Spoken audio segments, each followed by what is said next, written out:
அரை மணி நேரத்துக்கு அப்புறம் ஒரு கடாய் எடுத்து அதுக்கு தேவையான அளவுக்கு எண்ணெய் ஊற்றிக்கோங்க. எண்ணெய் சூடானதுக்கப்புறம் நம்ம ஒரு சிக்கனாக போட்டு பொரித்து எடுத்துட வேண்டியது தான்.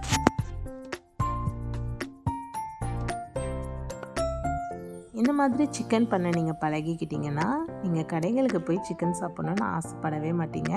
வீட்டில் பண்ணுற சிக்கன்னா உங்களுக்கு ரொம்ப ரொம்ப பிடிக்கும். உங்கள் குழந்தைங்களுக்கும் நீங்கள் இந்த மாதிரி வீட்டில் சூப்பராக பண்ணி கொடுக்கலாம். ரொம்ப ஹெல்த்தியாகவும் இருக்கும்.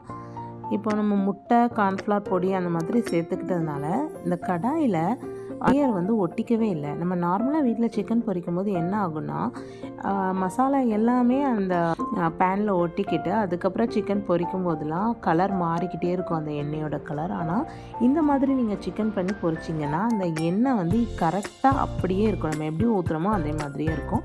சிக்கன் மட்டும் நம்ம பொரிச்சு எடுத்துக்கலாம். இப்போ பாருங்கள், இந்த சிக்கனில் சூப்பராக லேயர் அப்படியே இருக்குது.